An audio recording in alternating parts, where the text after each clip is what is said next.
오늘도 마찬가지로 여러분 집중해서 들으셔야 돼요. 말씀을.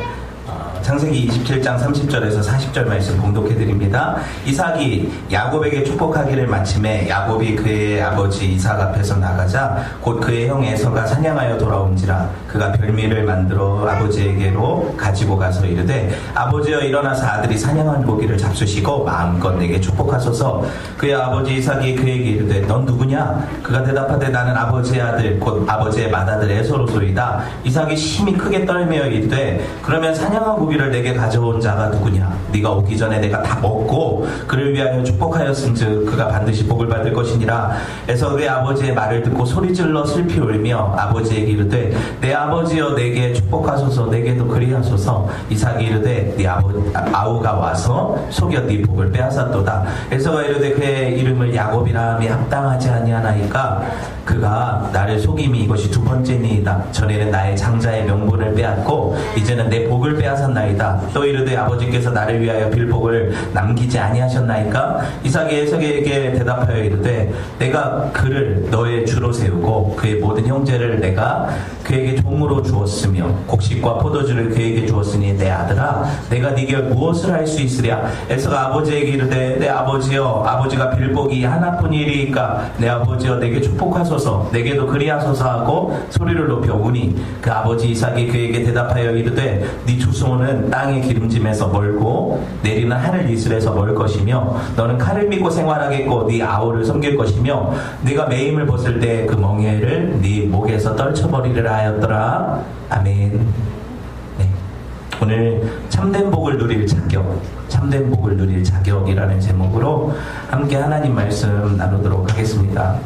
여러분 잠깐 지난 시간을 정리해 보면요, 여러분 잘 기억을 더듬어 보세요. 우리가 동일한 본문을 보았죠, 지난 시간에도. 그렇죠? 하나님의 주권과 인간의 책임이라는 주제로 말씀을 나누었어요. 하나님은 당신의 주권적인 선택을 이루시는 분이시고 인간의 어떤 행위에 의해서 그 주권적인 결정을 변개하거나 빼앗기지 않는 분임을 알았어요. 그렇죠? 그럼에도 불구하고 하나님의 뜻을 기억하지 못하고 자기 임의대로 행한 사람들은 자기 행위에 대한 보응을 받는다고 했죠. 그쵸? 그것이 하나님 앞에 인간들의 책임이라고 했어요. 여러분, 인간적인 계획이 난무하고 이 가정 안에, 그쵸? 이 이삭 가정 안에 인간적인 계획이 난무하고 하나님 주신 어떤 그 약속에 대한 기대보다는 자기들의 꾀로 이 일들을 이루려는 그 사람들의 모습 안에서도 하나님은 당신의 약속을 이루어 가시는 분이세요. 이상하지 않습니까? 여러분, 이렇게 생각을 해보면 그래도 그렇지, 하나님 어떻게 속여서 얻은 복도 복입니까? 야곱은 속였잖아요, 엄마랑 공모를 해서. 그런데 그 축복이 이루어진다는 게 우리 상식에서는 말이 안 되잖아요. 속아가지고 축복한 건데, 그쵸? 근데 보세요, 그게 중요한 게 아니라는 거예요. 하나님의 뜻이 사람들의 방해에도 불구하고 이루어진다는 게 중요하다는 거예요. 이 핵심을 아시겠죠? 성경은 결코 인간적인 어떤 계산과 방법들, 이걸 옳다고 인정하는 게 아니에요. 다만 이 모든 것 위에 뛰어나신 하나님의 주권을 인정하는 거예요. 그러니까 우리가 만약에 이런 어떤 것들을 모른 채 하나님을 믿을 수가 있어요. 하나님이 만약에 당신의 계획을 우리 방해에 의해서 실패하는 분이시라면 그럼 우리가 하나님을 믿을 이유가 뭐예요? 내가 행하는 대로 될 건데, 그쵸? 그게 아니라는 거예요. 이런 모든 걸 하나님께 맡길 수 있는 근거가 바로 이 부분이죠. 하나님은 당신을 신뢰하라고 우리에게 명령하세요. 그쵸? 그리고 신뢰하실 수 있는 그 언약을 주시고 그 언약을 이루세요. 반드시. 그러니까 우리가 믿는 거죠. 그렇게 볼 수가 있죠. 여러분 한번 생각해 보세요. 하나님의 부르심과 선택에 후회가 있을까요? 없을까요? 당연히 없죠. 후회한다는 것은 전지전능하지 못하다는 거잖아요. 어떤 내가 계획을 했는데 잘 안 돼, 뜻대로 안 돼, 이거 후회잖아요. 그렇죠? 그래서 괜히 했다, 이런 거잖아요. 그건 뭐예요? 전지하지도 않고 전능하지도 않잖아요. 하나님은 그런 분이 아니시죠. 하나님은 후회하지 않는 분이세요. 다시 말해서 하나님은 전지전능하신 분이시라는 거죠. 여러분 민수기 23장 19절에서 21절 말씀 볼까요? 정말 그런 거 성경이 뭐라고 얘기하는지 읽어봅시다. 같이 시작. 하나님은 사람이 아니시니 거짓말을 하지 않으시고 인생이 아니시니 후회가 없으시도다. 어찌 그 말씀하신 바를 행하지 아니하시며 하신 말씀을 실행하지 아니하시랴. 내가 축복할 것을 받았으니 그가 주신 복을 내가 돌이키지 않으리라. 야곱의 허물을 보지 않으시고 이스라엘의 반역을 보지 아니하시는도다. 여호와 그들의 하나님이 그들과 함께 계시니 왕을 부르는 소리가 그 중에 있도다. 아멘. 확실하죠? 하나님이 후회하십니까? 안 하십니까? No regret이에요. 하나님 후회하지 않으세요. 여러분 심지어 하나님은 야곱이 어떤 인간인지 다 아시면서도 그걸 축복하신다니까요. 보셨잖아요. 그렇죠? 왜? 하나님의 언약 때문이에요. 하나님의 언약 때문이에요. 그러니까 우리 자격이 아니라고 제가 계속 강조를 하죠. 우리는 착각을 자꾸 해. 내가 신앙생활을 열심히 하면 하나님이 내게 복 주실 거야. 내가 신앙생활을 잘못하면 하나님이 벌 주실 거야. 인과응보식으로 생각한다고. 이게 불교 사상이죠. 무슨 말인지 아시겠어요? 성경의 사상은 인과응보가 아니에요. 원인이 있다면 하나님이신 거예요. 어떤 작정의 원인은 하나님이시죠. 우리가 원인이 될 수가 없어요. 그러니까 하나님의 원인에 따른 결과이기 때문에 우리 편에서의 어떤 모습 때문에 붕괴되는 건 아니라는 거죠. 정말 이게 복음 아니에요, 사실? 이게 복음이잖아요. 만약에 내 행위에 의해서 야 너 탈락, 너는 구원 못 받아, 넌 천국 못 와, 이런 식이라면 이걸 복음이라고 하지 않잖아요. 우리가 뭘 믿는 거예요 도대체? 그렇죠? 분명히 합시다. 여기서 여러분 에서와 야곱을 인간적으로 비교해보면 누가 나아요? 누가 나아요? 돌진개진이지. 그놈이 그놈이잖아요. 근데 왜 하나님은 같은 놈인데 에서는 버리시고 야곱은 축복하십니까? 항상 여러분이 성경을 읽을 때 하나님의 주권적인 뜻을 물어야 돼요. 아시겠죠? 내가 이렇게 했으니까 어떻게 하실 겁니까가 아니에요. 중요한 거예요. 하나님 당신의 약속이 무엇입니까? 하나님 내게 하나님이 행하실 일이 무엇입니까? 그쵸? 이걸 묻는 걸 기도라고 하는 거예요.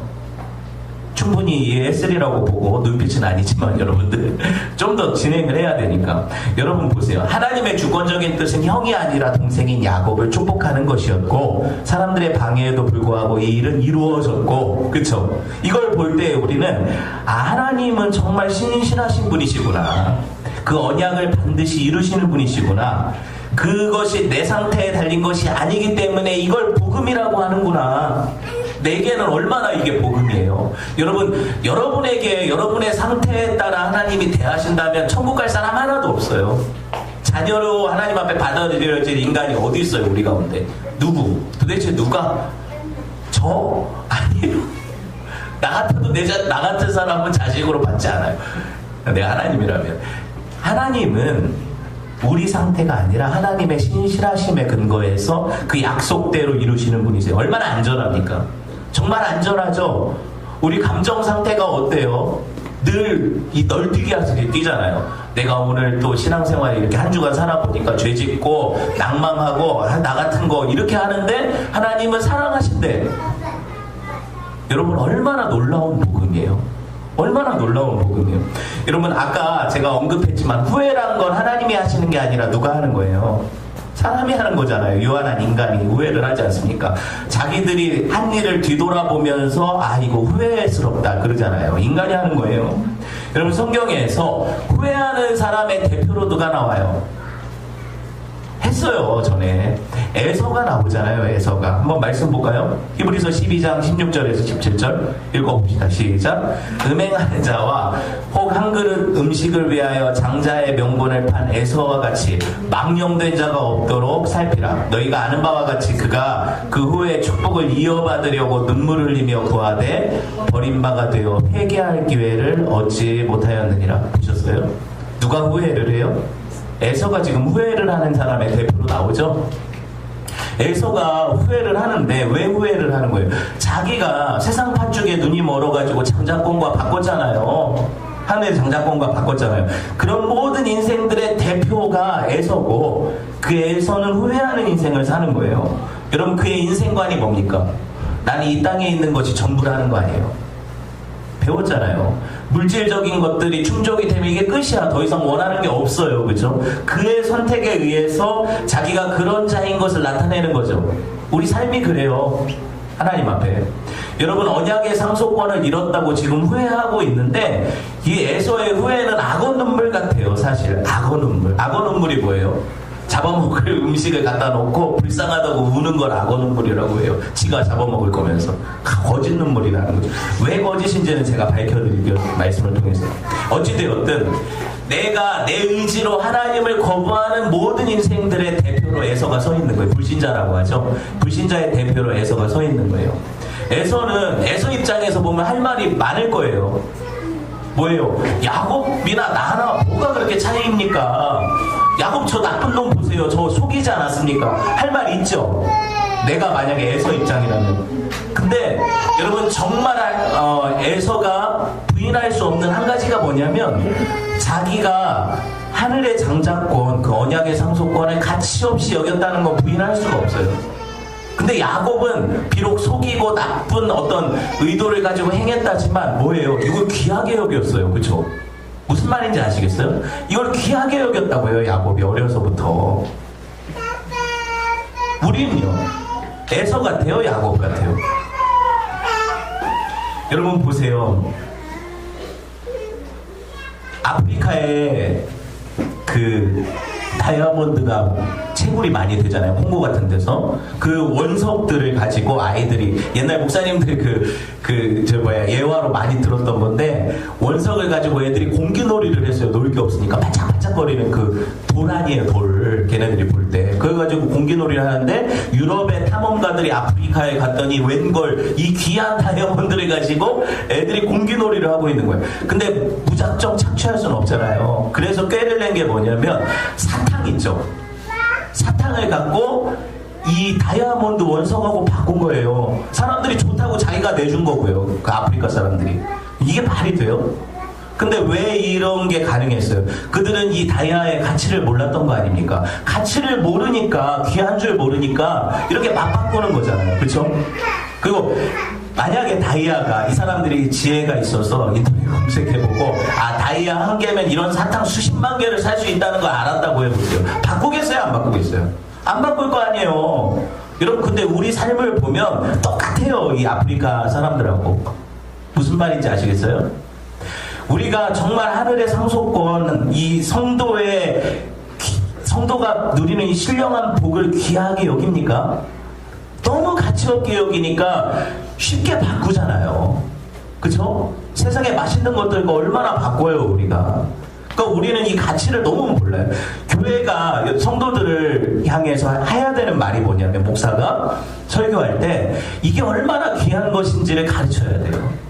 여러분들은 그걸 깨닫고, 내가 얼마나 쉽게 이것을, 이 가치 있는 것을 무가치한 것과 바꾸고 있는가를 깨달아야 돼요. 깨달아야 돼요. 그래야 움찔하겠죠. 내가 바꾸려다가도. 그쵸? 이게 귀한 건데 내가 당장 눈앞에 이익 때문에 이걸 또 바꾸네? 이걸 알겠죠. 그쵸? 중요하다는 거예요. 근데 여러분, 그것이 중요한 가치로 여러분 안에서 발현이 되면 이게 진짜 귀해지면 안 바꾸거든요. 그러니까 내가 바꾸고 있다는 건 사실 아직 내게 이게 그렇게 가치 없다는 거잖아요. 사실이잖아요, 이게. 정말 가치 있는데 내가 왜 바꿔요? 내가 미쳤다고 다이아랑 사탕을 바꿉니까? 어떤 바보가. 근데 우리는 그 바보들이라니까요. 정말 바보 같죠, 그렇죠? 맨날 그 말씀 들어야 돼요, 여러분. 이게 귀하다는 거 알아야 돼요.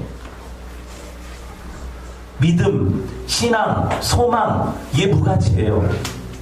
정말 무가치합니까? 여러분 보세요. 내가 어떤 자인지는 내가 하는 말과 내 행동을 통해서 드러나게 되어 있거든요. 맞죠? 그러니까 내 삶이 불신자의 삶인데 내가 신자라고 주장하는 게 말이 돼요? 하나님이 속으실까요? 호연아, 속으실 것 같아? 하나님 속지 않으신다니까? 정말 중요한 가치예요. 여러분, 죄인들은 하나님께 이런저런 핑계를 대요. 근데 대서는 안 돼요. 왜냐하면 자기가 그걸 귀하게 안 여긴 증거를 자기 삶에 갖고 있거든요. 그러니까 하나님은 그 삶을 보시고 판단하시는데, 나는 그런 사람 아니에요. 나는 하늘의 그 상속권 귀하게 여겼어요 라고 거짓으로 말할 수 없어요. 하나님 다 아시는데요, 뭐. 그죠? 그러니까 우리가 해야 될 게 뭘까요? 나는 아직 저 하늘의 신령한 맛을 정말 제대로 못 봐서 아직 이게 귀한 줄 모른다고 인정해야 돼요. 그렇죠? 그리고 내가 그런 것들을 쉽게 바꿔버리는 내 습성들을 하나님 앞에 회개해야 된다는 거예요. 점점 더 하나님이 도우시겠죠. 그런 것들이 귀하게 여겨지게 하시고, 그러면 어떻게 하겠어요? 저와 여러분이 점점 더 덜 바꾸겠죠. 세상의 가치들과. 그렇죠? 그렇게 되면 이게 바로 하나님이 의도하시는 삶으로 우리가 이끌림 받는 과정이라는 거예요. 이게 복이죠. 이게 복이라는 거예요. 고린도후서 7장 10절에 보면 성도는요, 후회하는 사람이 아니라 회개하는 자라고 나와요. 볼까요? 시작. 하나님의 뜻대로 하는 근심은 후회할 것이 없는 구원에 이르는 회개를 이루는 것이요, 세상 근심은 사망을 이루는 것이니라. 제가 성경을 근거로 말씀드리잖아요. 그렇죠? 후회는 세상 사람들이 하는 거고 회개는 성도가 하는 거예요. 여러분, 우리가 잘못된 것을 알았어요. 그러면 하나님 앞에 도움을 구해야죠. 돌이켜야죠. 그렇죠? 여러분 보세요. 뒤늦게 에서가 후회하지 회개하지 않아요. 이삭 앞에 가서 나도 축복 달라고, 내가 뺏긴 거라 억울하다고 그러는데 후회의 눈물을 보일지언정 뭐예요? 회개하지 않는다고요. 내가 세상 욕심 때문에 장자권을 가볍게 여겼습니다, 불쌍히 여겨주십시오, 안 한다고요. 그렇죠? 내가 지금 이 장자권을 빼앗겨서 축복을 동생에게 뺏기고 나니까 이게 얼마나 귀한 것인지 알았습니다 하고 회개하지 않는다고요. 뭐라고 얘기를 해요? 나도 좀 뭐 줄 거 없냐? 내가 받을 거 뭐 안 남겨놨냐고. 그쵸? 이렇게 얘기하잖아요. 그리고 후회하고 울어요. 여러분, 사람들에게는 누구에게나 기회가 있고 때가 있어요. 하나님 공평하시다고 우리 찬양했잖아요. 그쵸? 그런데 여러분, 이렇게 얘기를 하면 여러분들이 이 개혁신앙을 받아들이고 예정을 믿고 선택을 믿고 주권을 믿는 사람들이 이렇게 반문을 할 거예요. 아니 목사님, 어차피 에서가 택함받은 자고 야곱이 택함받지 못한 자라면 회개한다는데 무슨 소용이 있습니까?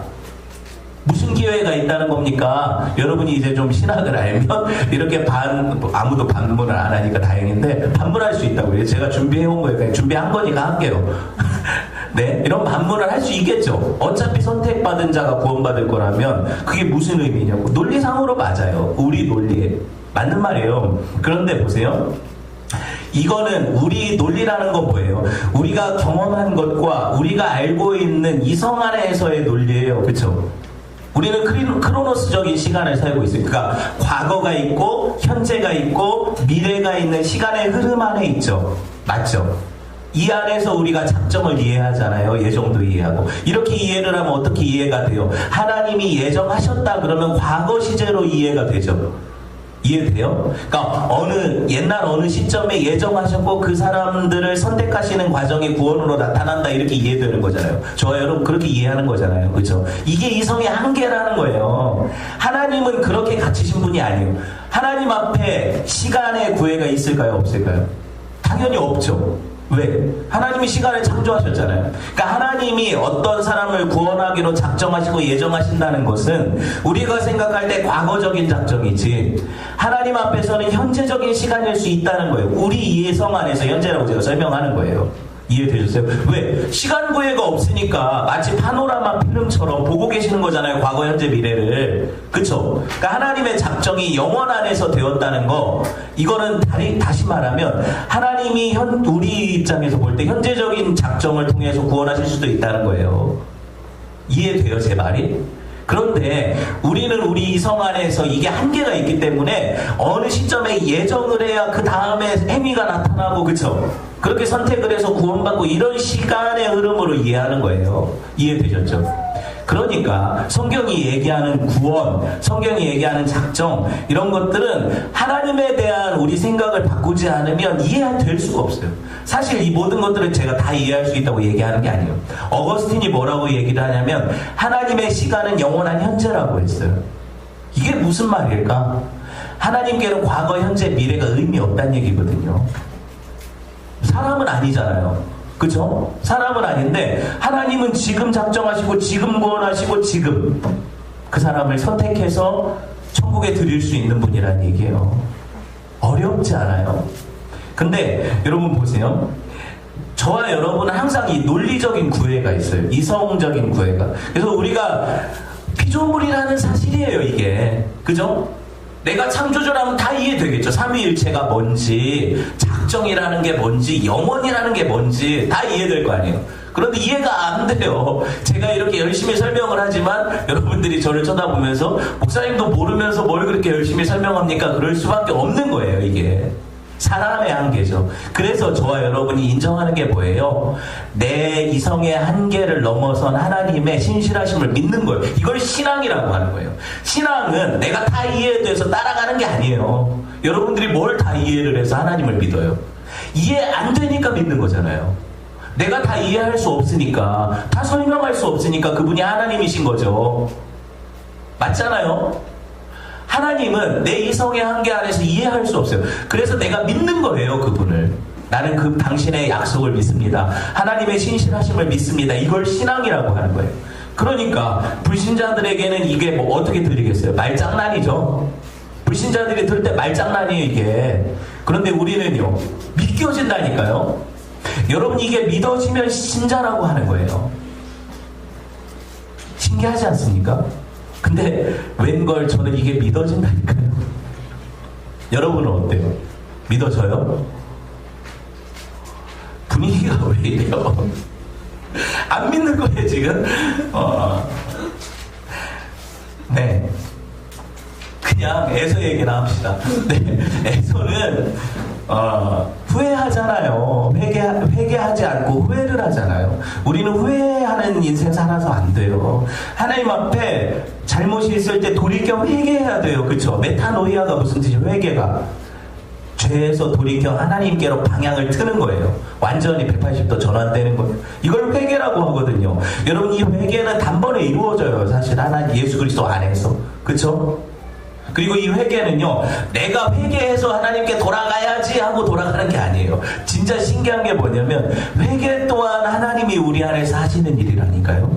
그게 개혁신학의 면면이 흐르는 흐름 아닙니까? 그분의 주권적인 부르심이 유효적인 소명으로 내 안에서 작동을 해요. 성령께서 내 안에 회개하는 마음 주신다고요. 쉽게 말하면. 회개하는 마음을 주셔야 회개하는 거예요. 그 마음 안 주시면 회개 못하죠. 못하는 거예요, 그게. 그래서 유다는 회개를 못하잖아요. 후회는 할지언정. 에서도 마찬가지고. 여러분, 그래서 성경이 뭐라고 표현을 해요? 회개 또한 우리가 스스로 할 수 없는 것이고 성령이 하시는 것이다. 그래서 오늘 말씀해 보니까 하나님 뜻대로 하는 근심이라고 하잖아요. 회개를. 내 뜻이 아니라 하나님이 하나님의 뜻대로 하게 하시는 근심을 회개라고 하는 거예요. 죄에 대해서 내가 깨닫고 내가 돌이키는 게 아니에요. 하나님이 내가 이렇게 살면 안 되지, 내가 하나님의 백성인데, 이렇게 생각하게 하시고 돌이키게 하시는 과정이에요. 여러분, 이게 논리적으로도 그렇고 모든 것들이 하나님의 은혜 안에 주권적으로 일어난다는 사실이 너무 신기하지 않아요? 성경이 일관되지 않아요? 만약에 여기서는 이 말하고 저기서는 저 말한다면 그 하나님을 어떻게 믿겠어요? 회개는 내가 하는 거고 구원은 하나님이 하시는 거다. 이것도 말이 안 되잖아요. 내가 그럼 의지적으로 회개하지 않으면 구원 못 받는 거잖아요. 그쵸? 하나님이 회개할 마음 주시는 거예요.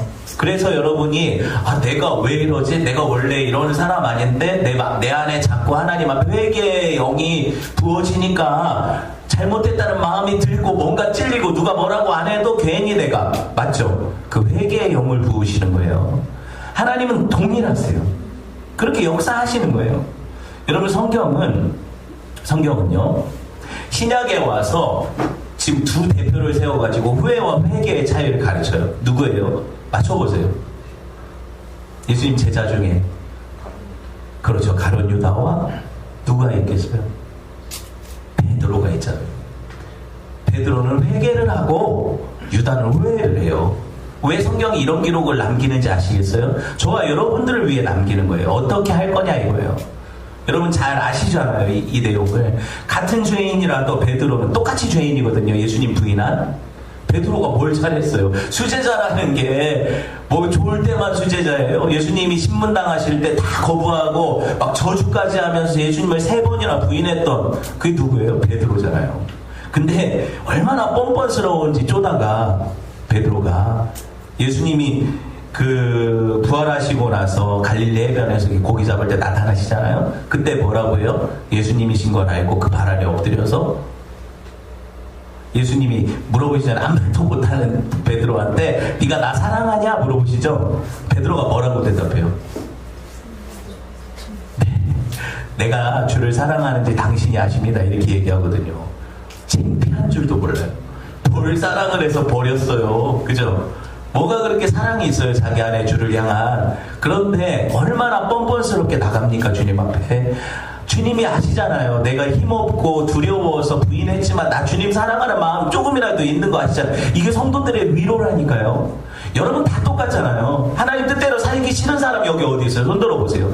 진짜 신자라면 하나님 뜻대로 살고 싶죠. 그런데 내가 잘 안 되죠. 삶에서 주를 부인하잖아요. 근데 내가 부인하는 대로 하나님이 나를 대하시면 내가 어떻게 살아요, 하나님 앞에. 그런데 하나님은 나를 부인하지 않으시고 뭐라고 하세요? 네 안에 나를 향한 사랑이 있다는 걸 발견해내시잖아요. 되게 작은 사랑이라도 있잖아요, 여러분 안에. 없어요? 있잖아요. 그래서 후회하고 회개하는 거 아닙니까? 내가 주를 부인했다는 사실에 대해서 찔리는 거고, 그쵸? 있어요, 사랑이. 근데 주님은 그걸 극대화시키세요. 네가 나를 사랑하느냐 물어보시고 베드로는 그 작은 사랑이라도 용기 내서 고백해드려요. 내가 주를 사랑하는지 당신이 아십니다. 3번이나. 왜 3번일까요? 3번 부인했으니까 3번 주를 사랑한다고 고백해야 회복되는 거예요. 3세판이 아니라. 여러분 근데 유다는요, 인간적으로 보면 훨씬 멋있어요. 가룟 유다 얘기하는 거예요. 왜? 베드로는 그렇게 주님 앞에 그렇게 부인하고도 자기가 그냥 용서를 구하고 어떻게 보면 뻔뻔스러운 회개자인데, 유다는 어때요?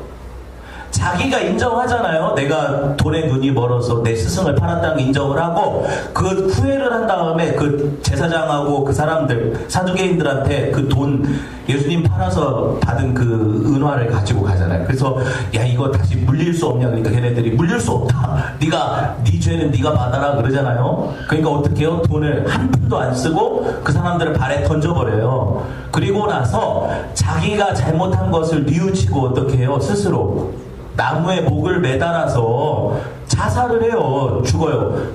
되게 멋있죠. 자기 책임감을 느끼고 자기가 내 죄는 내가 해결한다 이거 아닙니까? 내가 죄값을 내가 지겠다는 거잖아요. 여러분 인간적으로 생각해보면 여러분이 이렇게 생각을 하니까 아 유다니까 나쁜 놈, 베드로니까 멋진 놈 이게 아니라 인간 사회에서 이런 일이 일어났다면 베드로는 찌질이에요. 그죠? 유다는 멋있는 사람이잖아요. 의인 아닙니까? 자기 죄를 뉘우칠 줄 아는 사람. 제가 여러분 좀 더 알기 쉽게 얘기해 드릴까요? 정치인들이 정말 깨끗하게 살다가 가진 건 명예밖에 없었는데 누가 돈을 받았어. 그게 밝혀졌어. 너무 창피해. 큰 돈도 아니야. 근데 그것 때문에 자괴감을 느끼고 어떻게 해요? 스스로 목숨을 끊죠. 우리가 그 사람들을 뭐라고 생각해요? 아이 나쁜 놈이래요? 안 그러잖아요. 우리 마음이 어때요? 그 사람들에게 동정적이죠. 그리고 그 사람들이 얼마나 이게 억울했으면 저렇게 죽었을까. 그리고 더한 놈도 사는데 왜 죽어? 막 이런 마음 들죠. 맞잖아요. 제가 얘기하려는 의도는 정치인들을 욕하려는 게 아니라 신자가 어떤 사람인가를 말하는 거예요. 지금 이 성경 안에서 무슨 말인지 아시겠어요? 성도는 뻔뻔할지언정 하나님 앞에 자기 죄를 인정하고 그분의 도우심과 용서를 구하는 자를 성도라고 해요. 이걸 회개라고 불러요. 그렇죠? 불신자는 멋있어 보이지만 자기 죄를 자기가 책임지는 사람을 불신자라고 해요. 충분히 이해되셨죠? 제 말이. 불신자들은 사람들이 볼 때 정의로 와요. 되게 멋있어요. 따라가고 싶어요. 그런 사람들을 볼 때 휴머니스트고 그죠? 그런데 보세요. 신자는 찌질이 같다니까요. 근데 그 찌질이들은 하나님 앞에 용납받는 찌질이에요. 어떤 얘기냐면 하나님은 자기를 의뢰하고 자기 죄를 겸손히 인정하는 사람들에게 은혜 베푸시는 거거든요. 성경이 이런 구분을 하고 있다니까요. 그러니까 성도들이 세상 살아갈 때 참 어려운 게 뭐냐면 세상 사람들은 이런 방식으로 성도들을 보지 않잖아요. 그러니까 우리가 듣는 욕은 뭐예요? 야, 니네는 하나님 앞에 그렇게 회개하고 질질 짜면 용서받냐? 그래서 밀양이라는 영화 이렇게 나오잖아요. 근데 밀양 같은 영화를 보면 진짜 나쁜 놈 맞아요, 그 사람은. 그쵸? 의도적으로 그런 식으로 하고. 점점 더 이상해지고 있어요. 핵심이 뭐냐면 그 사람이 성도란 얘기가 아니라 하나님 앞에 모든 성도들은 어떻게 돼요? 자기 죄를 뉘우치고 회개하게 되어 있다는 얘기를 하는 거예요. 맞죠? 반면에 성도가 아닌 사람들은 회개하지 않아요. 자기가 책임져요. 이해되셨어요? 그렇게 보면 되는 거예요. 일단은 여러분 솔직하게 생각해 볼 때 여러분들 마음 안에서 한번 대답을 해보세요. 그렇다면 성도가 멋있어요? 불신자가 멋있어요? 불신자가 멋있어요. 우리가 볼 때는. 근데 하나님 볼 때는 그게 멋있지 않다니까요. 유다가 멋있는 게 아니라 베드로가 멋있다니까요. 하나님 보실 때. 여러분 한번 생각을 해봅시다. 사람들은 다 자기가 유다로 남을 거예요. 용기만 있다면. 자기 책임지고. 그죠? 용기가 없어서 그것도 못하는 거지. 근데 성경은 하나님은 그토록 싫어하시는 사람들의 모습을 자기 의로 보여주고 있어요. 그렇죠? 그게 자기 의라는 거예요. 내가 이렇게 의로운 사람인데 나 같은 사람이 이런 죄를 저질렀다는 것에 대해서 내가 책임을 통감하고 내가 갚겠다. 그렇죠? 자기 의라고 불러요, 성경이. 여러분 우리가 의지해야 될 건 우리가 아니거든요. 누구예요? 하나님이시잖아요. 성경이 이 이야기를 하는 거예요. 참된 성도들은요, 모두가 자기가 자격 없는 자임을 알고 하나님만이 구원자이심을 인정하는 걸 성도라고 불러요. 이해되셨죠? 이제 좀 더 말씀을 진행을 해봅시다. 본론으로 다시 돌아오면 에서는 뒤늦게 동생 야곱에게 장자 축복이 돌아간 것을 알고 도둑 맞은 것을 알고 후회 눈물을 흘려요. 그렇지만 이거 후회예요. 34절부터 볼게요. 아버지 말을 듣고 소리질러 슬피 울죠. 아버지에게 이르되 내 아버지여 내게도 축복하소서 내게도 그리하소서. 그러고 막 동생이 속여 뺐지 않았습니까? 야곱이라는 이름이 맞습니다. 이 도둑놈. 전에 내 장자 명분 뺐더니 이제 축복까지 뺏어갑니다. 아버지 혹시라도 나를 위해서 뭐 복 하나 안 남겨놨나요? 이렇게 물어보죠. 맞죠? 한번 멈춰 생각을 해봅시다. 에서가 지금 이 모습만 보면 뭔가 회개하는 느낌으로 보여질 수도 있어요. 그렇죠? 이 모습만 보면 그래요. 여러분 장자권과 그로 인해 누릴 하늘의 신령한 복을 사모하는 모습처럼 보이지 않아요? 에서가. 네, 아니라니까요. 성경이 이렇게 얘기하지 않잖아요. 에서는 그런 건 관심도 없었어요. 그럼 뭐가 이렇게 억울할까? 자기가 그렇게 가치 있게 여기지도 않았던 것들을 뺏겼다고 생각할 때 그게 억울해서 이렇게 우는 건 납득이 안 가잖아요. 그럼 뭐예요? 에서는 이 축복을 오해하고 있었던 거죠. 이 축복이 어떤 축복이냐에 따라서 에서의 상태가 바뀔 거예요. 그렇죠? 에서가 생각한 축복은 하늘의 신령한 복 아니라니까요. 에서는 지금 동생한테 뭐 뺏겼다고 생각할까요? 장자가 받을 상속권 뺏겼다고 생각하는 거예요. 아버지 이삭이 부자가 됐죠. 맞잖아요. 그 부자 아버지가 이제 돌아가실 때가 됐는데 동생한테 장자권을 넘겼어. 그 상속권이 동생한테 갈 텐데 자기는 남는 거 찌끄러기만 받을 것 같아. 그걸 축복으로 선포했다고 생각한 거예요. 야곱에게. 그래서 에서는 그게 억울한 거고 그거 뺏겼다고 생각하는 거예요. 절대로 에서는 자기가 빼앗긴 것이 하늘의 신령한 복이라는 것은 꿈에도 생각 못했어요. 꿈에도 생각을 못했어요. 여러분 보세요. 곧 죽을 것 같았던 이삭, 그 137세 이삭이 축복하면서 언제 죽냐면 180에 죽으니까 앞으로도 40년 이상 더 살아, 아버지가. 되게 오래 살아. 신기하죠? 계산해보면 되게 재밌어요. 에서는 철저히 이 땅의 복에 시선이 고정되어 있던 사람이거든요. 그러니까 아버지가 안 죽는 것도 이게 문제야. 왜냐면 보세요. 동생이 축복받았는데 자기가 죽인다고 얘기를 하니까 도망가죠. 그리고 20년 동안 안 봐요, 이 동생은. 아버지가 죽으면 그게 누구게 돼요, 지금. 집에 남아있는 아들은 하나잖아요. 누구? 에서. 그걸 받아야 되는데 아버지는 왜 이렇게 정정하신지 몰라. 별미를 먹어서 그런가? 정정하셔서 오래 사세요, 아버지가. 그러니까 기다리는 거예요, 에서는. 아버지 유산 받으려고. 여러분 보세요. 37절 봅시다.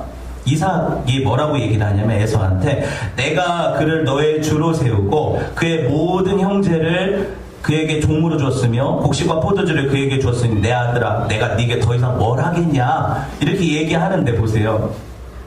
이삭이 이 이야기를 할 때 이삭 자체는 어떻게 생각을 했냐면 이게 하늘의 신령한 복이라는 걸 인정했어요. 이삭은 그걸 알았다고요. 알고 축복한 거예요. 성경이 이걸 증언하거든요.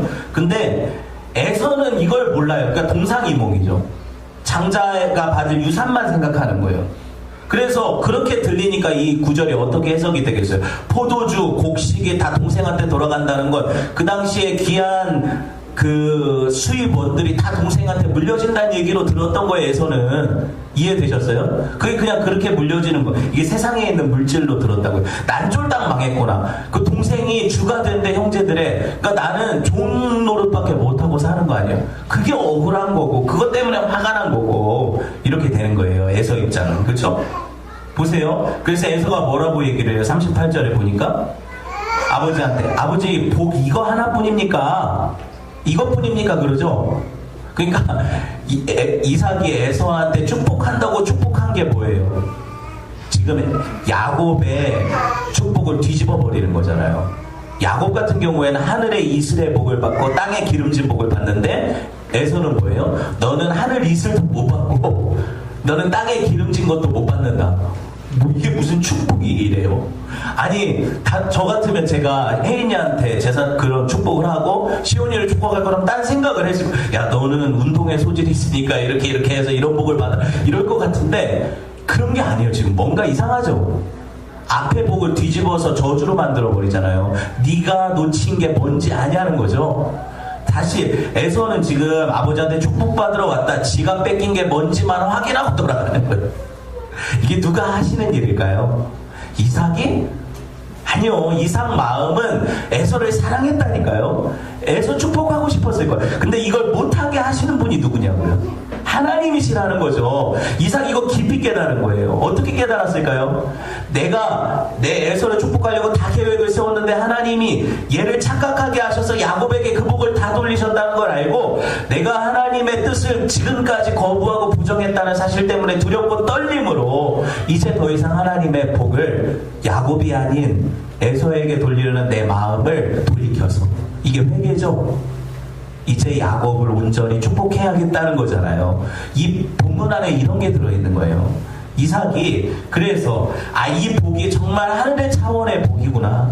그래서 하나님은 이걸 언약의 자손 그 씨에게 주시기를 원하는데 에서는 아니구나. 하나님의 선택은 누구다? 야곱이구나. 온전히 인정하니까 이걸 이렇게 주는 거예요. 히브리서 11장 20절에서 이삭이 믿음의 행위 한 가지를 뽑을 때 이삭이 평생 살았는데 제일 잘한 일 하나를 믿음의 명예의 전당에 뭐라고 올려요? 히브리서 11장 20절 보면 믿음으로 이삭은 제가 읽어드릴게요. 믿음으로 이삭은 장차 있을 일에 대해서 야곱과 에서에게 축복하였으며 이삭이 한 일은 딱 하나 기록되어 있어요. 뭐냐면 자기 아들들 축복한 거. 근데 누구를? 야곱을 내세워 축복한 것을 이삭이 믿음으로 행한 일이라고 히브리서에 기록하고 있어요. 신기하지 않습니까? 이삭이 그러면 이 복이 하늘에 속한 신령한 차원이라는 걸 인정했다는 거예요? 안 했다는 거예요? 이해하고 인정했다는 거예요. 그러니까 그런 기록이 있죠. 반면에 에서는 억울해하는데 그거 뺏긴 거는 관심도 없어요. 사실 뭐예요 지금? 상속권 뺏긴 거라고 생각하는 거예요. 땅에 관심이 고정되어 있으니까. 이 차이를 보여주는 거죠. 이삭의 예언에 의하면 보세요. 에서는 동생이 누리는 걸 다 못 누리는데 실제로 그 삶에서 그랬습니까? 제가 이걸 도전하고 싶어요. 그렇게 얘기를 해도 여러분은 물질로 이해하니까. 보세요. 곡식, 포도주 물질 아닙니까? 하늘에 비 내리는 것도 농사 잘 지라고 내리는 거잖아요. 이렇게 이해를 하니까 제가 이거를 여러분한테 설명하고 싶어요. 에서가 그러면은 그걸 못 받았냐는 얘기예요. 아니라니까요. 이 땅에 속한 복은 에서도 넘치도록 받았어요. 보여드릴게요. 야곱도 복을 받았지만 에서만 못해요. 자, 이걸 한번 생각을 해봅시다. 야곱이요. 그 생애 가운데 정말 자기 아버지가 자기에게 축복한 대로 그 생애가 그렇게 복된 생애가 되었나요? 야곱 이야기는 앞으로 배우게 되겠지만 야곱같이 개고생한 사람이 없어요. 성경에. 진짜 이건 복이 아니야. 20년간 아내 얻으려고 그게 죽도록 부림받아 종처럼 살다가 돌아왔는데 딸이 강간당하고, 이해돼요? 형이 죽이러 나왔는데 겨우 살고, 그리고 얼마나 험하고 고생을 했는지 인생 가운데 기근이 끊이지 않고 나중에 자기 막내 아들 요셉한테 가서 겨우 연명하는 인생. 그래서 바로 앞에 섰을 때 야곱이 뭐라고 고백해요? 47장 9절 창세기 봅시다. 읽어봅시다. 시작. 야곱이 바로에게 이르되 내 나그네 길의 세월이 130년이니이다. 내 나이가 얼마 못 되나 130살. 우리 조상의 나그네 길에 연조에 미치지 못하나 험악한 세월을 보내었나이다. 할아버지 아브라함 175세를 살았고 아버지가 180을 살았고 나는 이제 겨우 어린 130 그죠? 살인데 근데 나는 할아버지나 아버지가 고생한 거 아는데 내가 고생한 거에 비하면 그들은 세 발의 피다. 죽도록 고생했다. 이게 복이냐고요. 성도가 이 땅에서 누리는 복이 그 개고생이냐고요. 제가 얘기하는 의도를 아시겠어요? 야곱이 만약에 받은 복이 세상의 물질의 복이라면 야곱의 생애는 복받은 그날부터 바뀌어야죠. 모든 걸 누리고 편안하고 안락하게 벽에 똥칠할 때까지 200년 이상 살다가 평안히 죽었다. 이게 야곱 인생이어야죠. 우리가 바라는 복이 그거 아닙니까? 근데 그거 아니에요. 성경이 얘기하는 복은. 복받고 고난당하는 거예요. 복받고 죽도록 고생하는 거예요. 그죠? 이 성도의 삶이라니까요. 그래서 야곱을 이스라엘이라고 바꾸시죠. 이름을. 이스라엘, 모든 이스라엘은 저와 여러분 한 영적 이스라엘은 우리가 살아갈 삶이 야곱의 삶이에요. 그 고생, 그 나그네 길, 그 힘든 것, 이 땅에서 별로 누리지 못하는, 오히려 이 땅의 복은 누가 받냐면 에서가 받아요. 보여드릴게요. 창세기 33장 9절 볼게요. 그 많은 예물을 형 노여움을 풀라고 보내잖아요. 먼저 기억나죠? 이 성경 읽어야 돼요. 성경을 야곱이 보내거든요. 자기 선물로 환심 살라고. 근데 형이 뭐라고 해요? 33장 9절에 야, 내게 있는 게 족하다. 너 가져라. 보세요.